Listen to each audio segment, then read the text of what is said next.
এই পাপ আমাকে করতে বলো না মা, তোমার পায়ে ধরি মা। আমি এটা করতে পারবো না, এটা অন্যায়, এটা পাপ। একদম চুপ মেরে থাকবি শিখা। পাপ পুণ্য আমাকে শেখাতে আসবি না। একটা শব্দও যেন না শুনি, শুনলে খুব খারাপ হবে।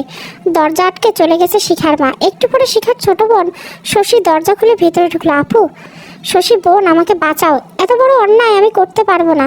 শশীর চোখেও পানি এসে গেছে শিখার কাকুতি মিনতি দেখে। আজ শিখার বিয়ে, বিয়ে নিয়ে আর ৫-১০টা মানুষের মতো ভাবতে পারছে না শিখা। ওর চোখে এখন এক অনিশ্চিত ভবিষ্যৎ। শিখা জানে না কি হবে, তবে এটা জানে যা হবে খুব খারাপ কিছু হবে। যে ছেলেটার সাথে তার বিয়ে হচ্ছে তার নাম মাহির। সেও জানে না কি হতে যাচ্ছে, জানে শুধু শিখার বাড়ির কয়েকজন মানুষ।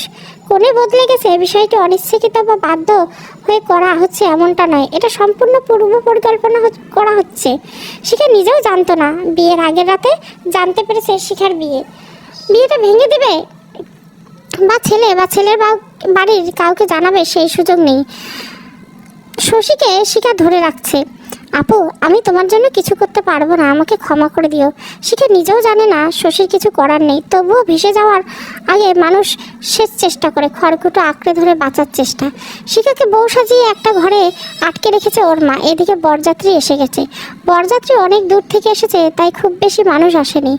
বরের বাড়ির কেউ শিখার সাথে দেখা করার সুযোগ পায়নি, খুব কৌশলে আটকে দেওয়া হয়েছে। কনের সাজ শেষ হয়নি বলে ভেতরে যাবার অনুমতি নেই কারো। বিয়ে পড়ানোর একটু আগে শিখার মা এসে কানে কানে শিখাকে বলল, ঘুমটা খুলবি না, কোনো ঝামেলা করবি না, কবুল বলবি, না হলে এই দেখ বিশেষ শিশিটা দেখালেন। আমি তোর মা, আমি আবারও অনুরোধ করছি, কোনো ঝামেলা করবি না, করলে শশী আর আমি দুজনে বিষ খাবো। এখন তুই জানিস তুই কি করবি, হয় বিয়ে করবি, না হয় এটা শশীকে খাইয়ে আমিও খাবো। মা, তুমি আমাকে একটা অন্যায় করতে বললে, তার চেয়ে জন্মের পর আমার গলায় বিষ ঢেলে দিতে।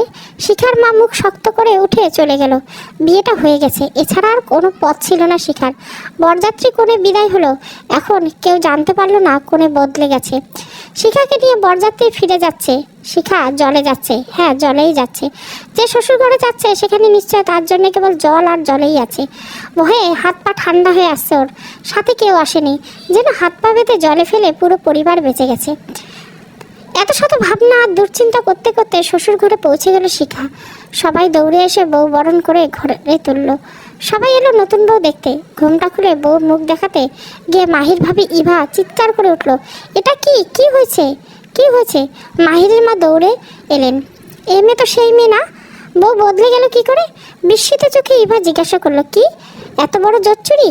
ইভা, তোমার শ্বশুরকে ডাকো। কই তুমি? তাড়াতাড়ি এদিকে আসো। মাহিরের মা মাথায় হাত দিয়ে ধপ করে বসে পড়লেন। আমার ছেলের জীবনটা শেষ করে দিল। মাহিরের ভাই মাহিন বাবা। সবাই চেঁচামেচি শুনে দৌড়ে এলো। কি হয়েছে, এত চেঁচামেচি কিসের? কি হয়েছে দেখো। শিখার ঘোমটা টেনে সরিয়ে দেয় মাহিরের মা। কি এ আবার কে? এসবের মানে কি? মানে বোঝুনি? তোমার ছেলের কপাল পড়েছে, বউ বদলে দিয়েছে, ঠকিয়েছে। কি? বাবা তুমি এক্ষুনি ফোন করো। মাহিনে সারোয়ার সাহেবকে বলল। হ্যাঁ, ফোন তো দিবই, সাথে জেলের ভাতও খাইয়ে ছাড়বো। এত বড় ফ্রড। মাহির চুপচাপ রুমের দরজায় দাঁড়িয়ে শুনছিল। এবার সে রুমে থেকে বেরিয়ে গেল, শিখার দিকে ফিরেও দেখলো না। এদিকে শিখার অবস্থা লজ্জায় অপমানে মাটিতে মিশে যেতে পারলেও বেঁচে যেত। ওর মা ওকে কিসের মধ্যে ফেলে দিল, এর চেয়ে মৃত্যু ঢের ভালো ছিল। এই মেয়ে, তোমার নাম কি? কি হলো, কথা বলছো না কেন? সারোয়ার সাহেব ধমকে জিজ্ঞাসা করলেন। শিখা ভয়ে চমকে উঠে কাঁদতে কাঁদতে বললেন, শিখা। ও, এই আসল শিখা? ফ্রড তো প্রথমেই করেছে, এখন বুঝতে পেরেছি। সারোয়ার সাহেব শিখার মামাকে ফোন করলেন, প্রচণ্ড রাগারাগি করলেন। শিখার মামা অনেক কিছু বোঝাতে চাইলেন, কিন্তু সারোয়ার সাহেব এসব কথা শুনতেই চাইলেন না। বললেন, আপনাদের মেয়ে এসে নিয়ে যান, বিয়ে হয়ে গেছে, এখন আপনার বাড়ির বউ, আপনি কি করবেন সেটা আপনি জানেন। এটা বলে শিখার মামা ফোন রেখে দিলেন। সারোয়ার সাহেবের চিন্তায় পড়ে গেলেন। উনি এলাকার একজন সম্মানিত ব্যক্তি, যাই করেন না কেন ভেবেচিন্তে করতে হবে। মান সম্মানের একটা ব্যাপার আছে। কি হলো, এত রাত হয়ে গেছে, এই মেয়েকে পাঠাবে কখন? একটু একা ছেড়ে দাও আমাকে। তোমরা সবাই যাও এখান থেকে, আমি মেয়েটার সাথে কথা বলবো। ওর সাথে কথা বলে কি হবে? বিদায় করো এক্ষুনি। যাও তো। সারোয়ার সাহেব অন্তত রাগী মানুষ, সবাই বাঘের মতো ভয় পায় ওনাকে। তাই আর কিছু বলার আগে সবাই রুম থেকে বেরিয়ে গেল। সারোয়ার সাহেব জিজ্ঞাসা করলেন, এই মেয়ে, তুমি জানো তুমি কি করেছো? আমার ছেলের জীবন নিয়ে তোমরা খেলছো? এত বড় জোট চুরি কেন করা হয়েছে আমাকে বলো। শিখা মাথা নিচু করে কেঁদেই চলছে। কি আশ্চর্য, তোমাকে তো কথা বলতে হবে, আমার মেজাজ খারাপ হয়ে যাবে কিন্তু। তোমার মায়ের নাম্বার দাও। শিখা কাঁপতে কাঁপতে হাতে মোবাইল থেকে ওর মায়ের নাম্বারটা বের করে দিল। শিখার মায়ের সাথে প্রায় 1 ঘন্টা কথা বললেন সারোয়ার সাহেব। তারপর মাহিরকে ডেকে নিয়ে দরজা বন্ধ করে দিলেন। শিখা মায়ের সারোয়ার সাহেব মুখোমুখি বসে আছেন। শিখা মাথা নিচু করে বসে আছে। মাহির অন্যদিকে তাকিয়ে আছে। মাহির, জি বাবা। জন্ম, মৃত্যু, বিয়ে, এই 3টি জিনিস মানুষের হাতে থাকে না, এটা তুমি বিশ্বাস করো? করি।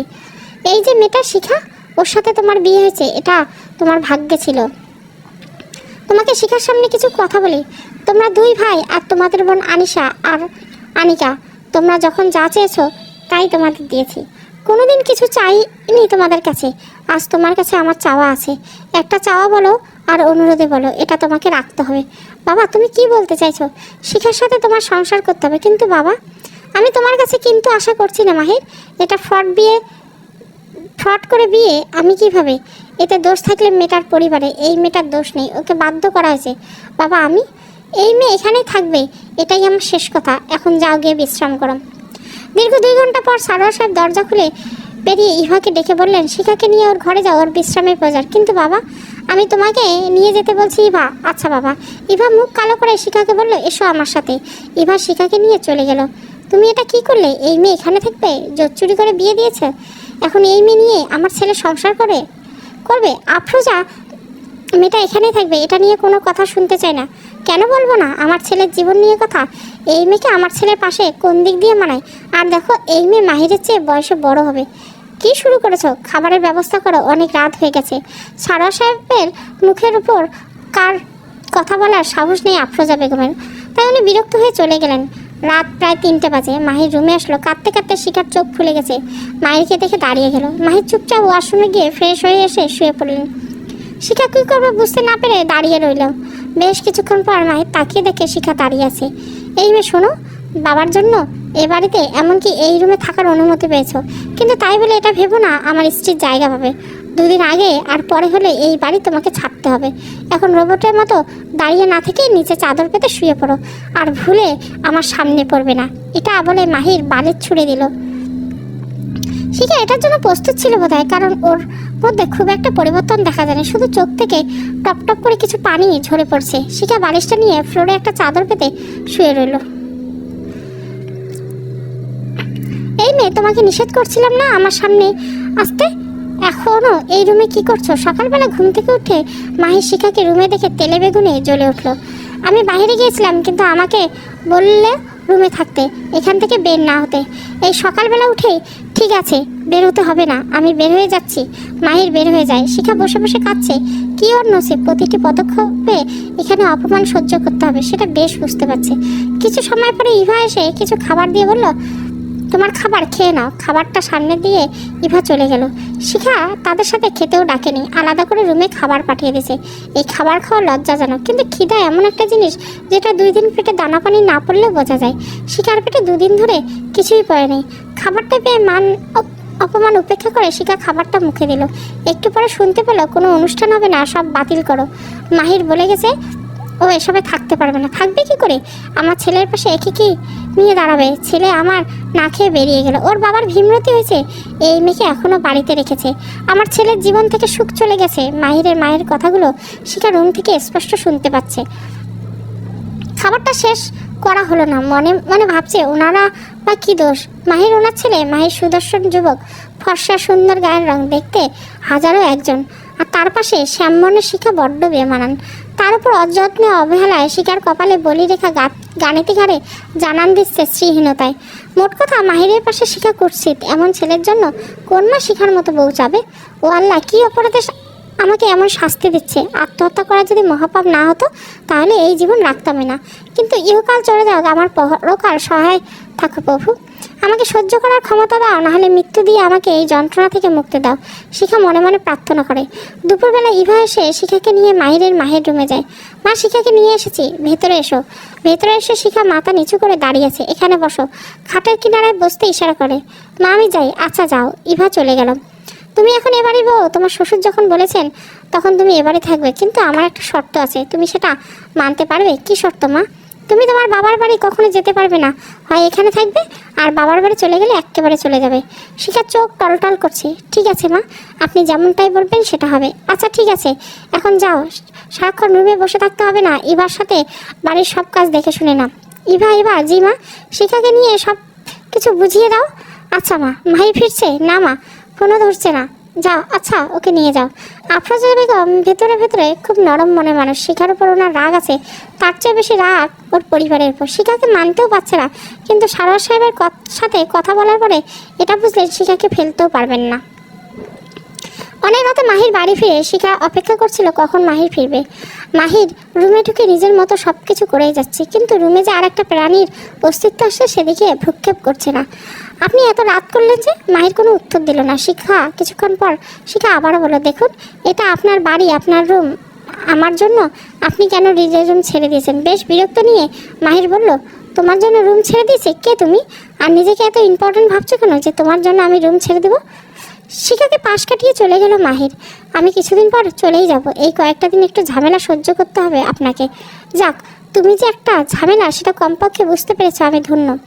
মাহির বিছানায় শুয়ে আলো নিভিয়ে দিল। শিখা অন্ধকারে কোনো রকমে বালিশটা নিয়ে নিচে বিছানা পেতে শুলো।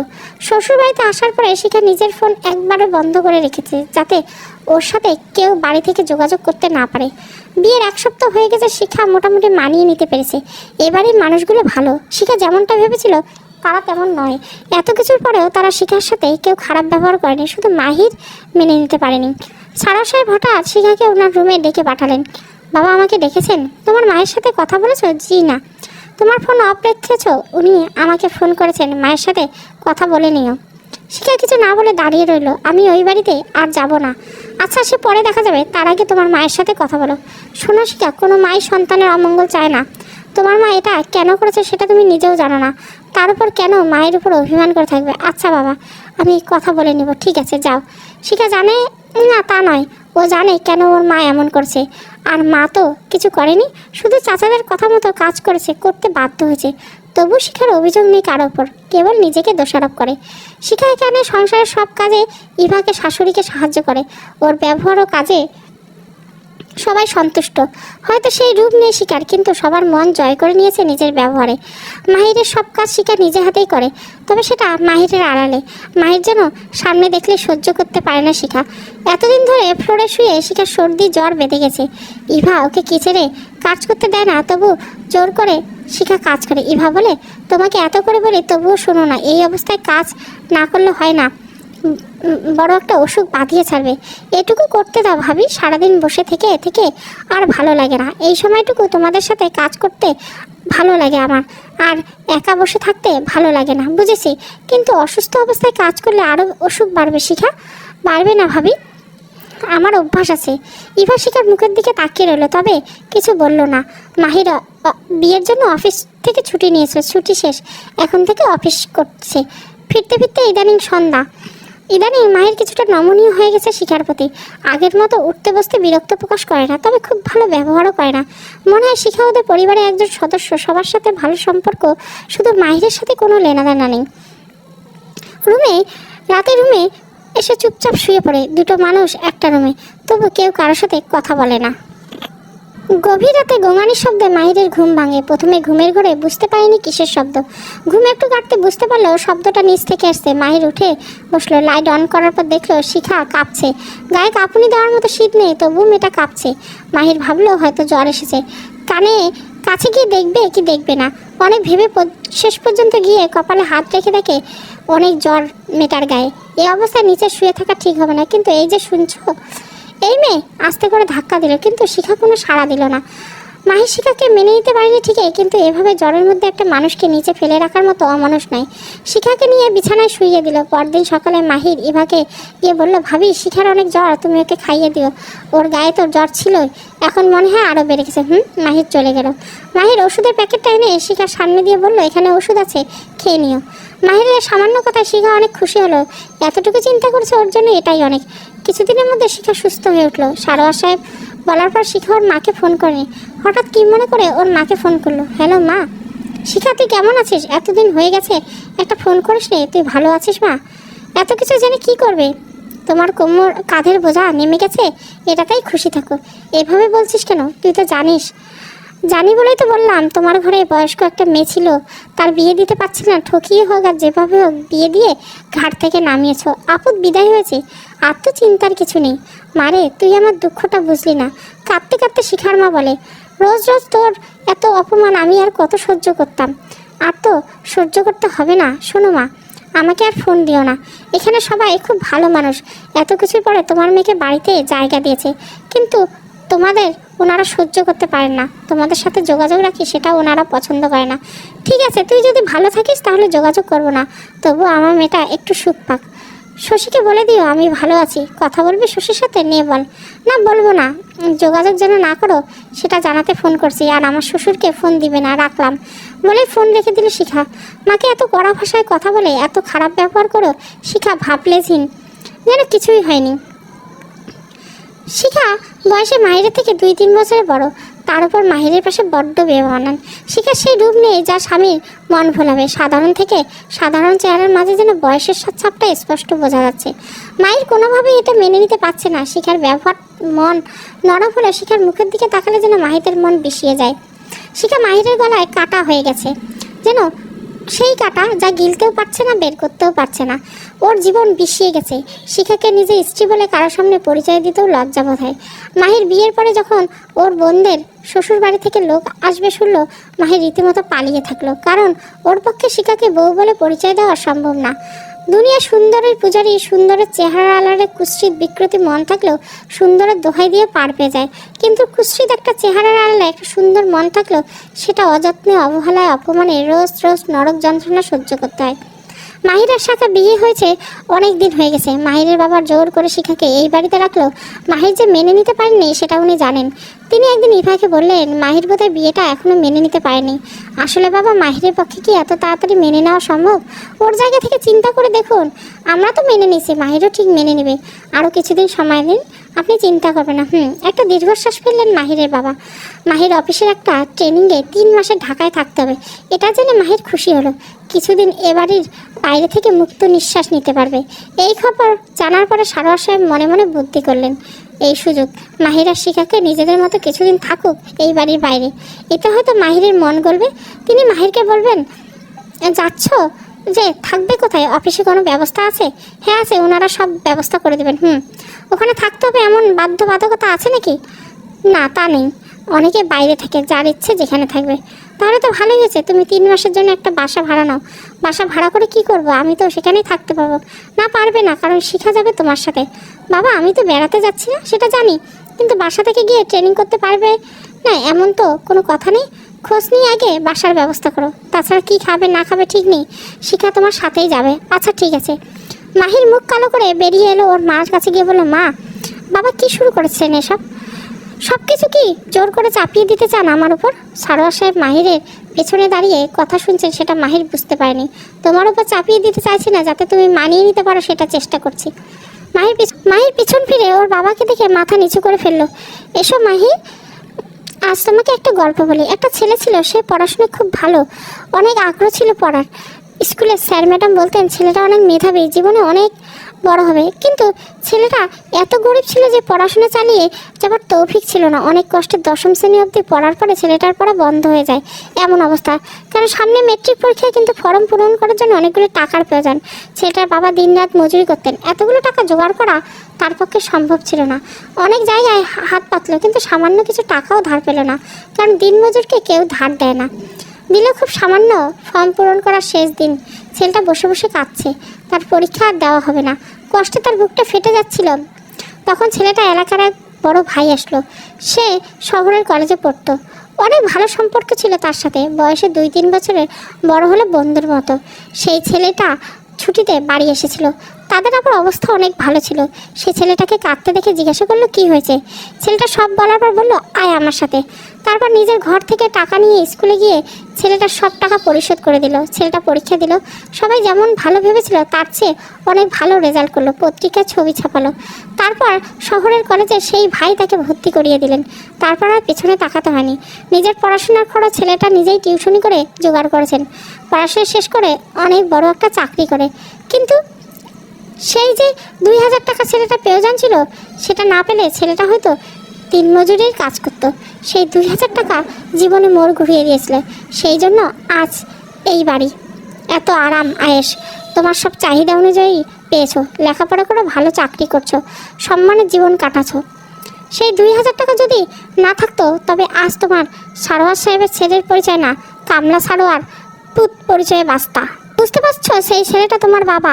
আর সেই টাকা কে দিয়েছিল জানো? শিখার বাবা। মাহিরের চোখ ভিজে যায়। এখন যদি মনে করো সেই টাকা শোধ করার জন্য তোমাকে ব্যবহার করছি বা তোমার উপর চাপ দিচ্ছি তবে ভুল। বাবারে, কিছু ঋণে শোধ হয় না। কোনো কিছুর বিনিময়ে সেই 2000 টাকার মূল্য পরিশোধ করা সম্ভব না। শিখাকে যখন বিয়ে করতে চেয়েছিলাম তখন শিখার বাবার পরিচয় জেনেই গেছিলাম, কিন্তু তারা যে শিখার বদলে অন্য মেয়েকে দেখেছে সেটা তো জানতাম না। ওর বাবার সাথে কথা বলার পরে বিষয়টা পরিষ্কার হয়ে গেছে আমার কাছে। শিখার বাবা মারা যাওয়ার পরে ওদের চাচাদের অত্যাচার ওদের জীবন পিছিয়ে দিয়েছে। আর শিখার বিয়ের এসব চাচাদের প্ল্যান অনুযায়ী হয়েছিল। কেন করেছিল সেসব পরে জেনে যাবে। মানুষ ভিতর দেখার চেষ্টা করো, তাহলে মনে শান্তি পাবে। এখন যাও, আমি একটু বিশ্রাম নেব। মায়ের খুব হতাশ হয়ে চলে গেল। কয়েকদিনের মধ্যে মাহির নতুন বাসা নিল, শিখার সাথে করে নতুন বাসায় উঠলো।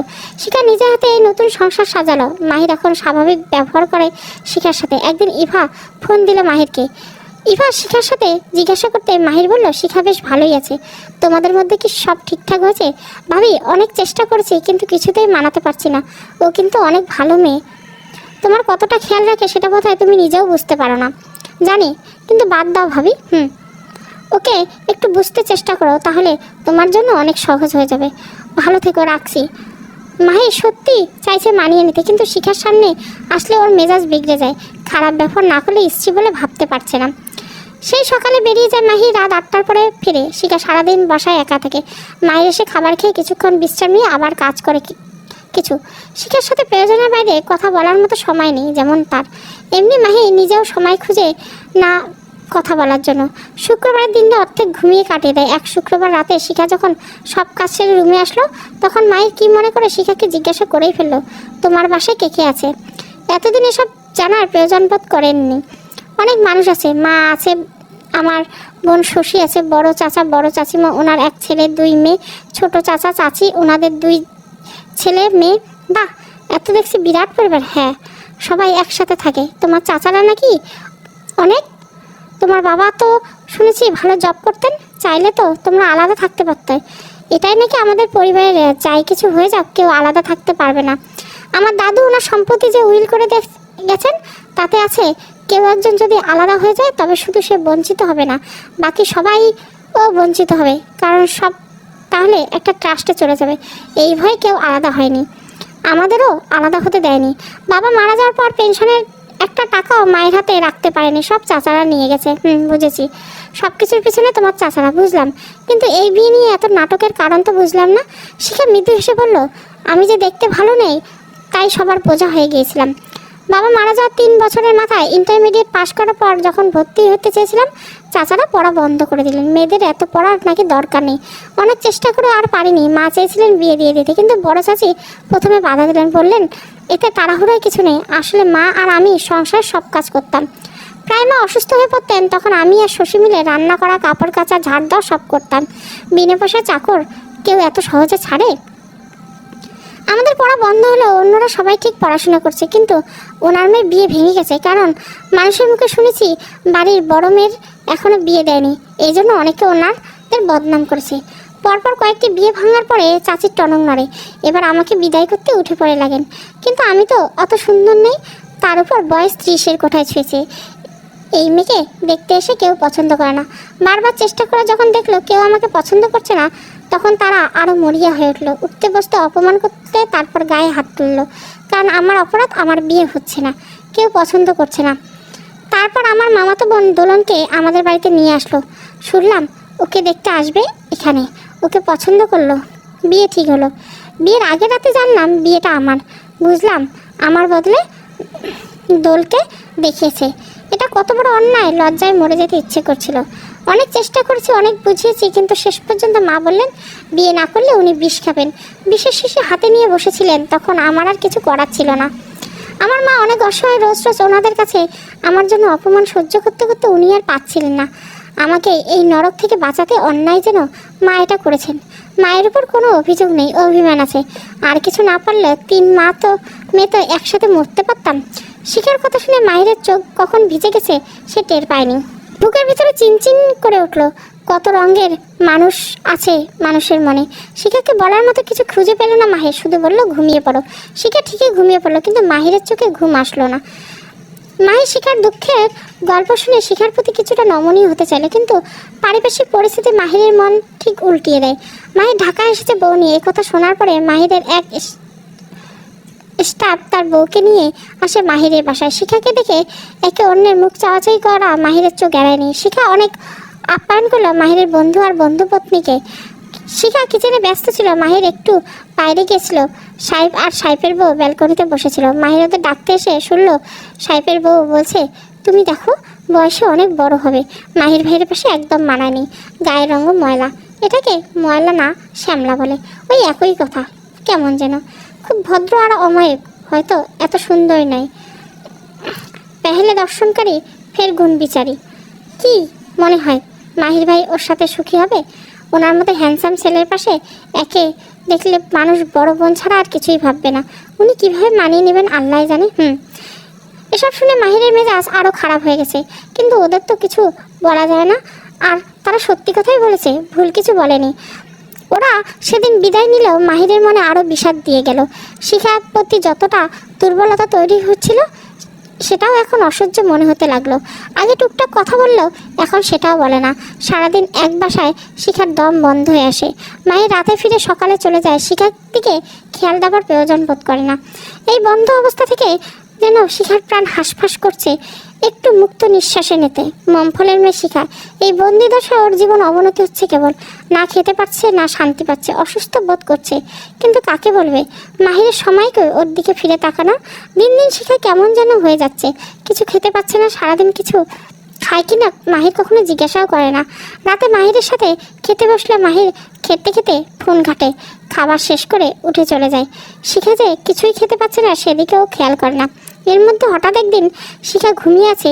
মাহির শিখাকে দিকে খেয়াল না করে দেখে মেয়েটা অনেকটা শুকিয়ে গেছে। মাহির ভাবলো হয়তো এখানে মানিয়ে নিতে পারছে না। পরের দিন সকালে মাহির শিখাকে জিজ্ঞাসা করলো, তুমি কি অসুস্থ?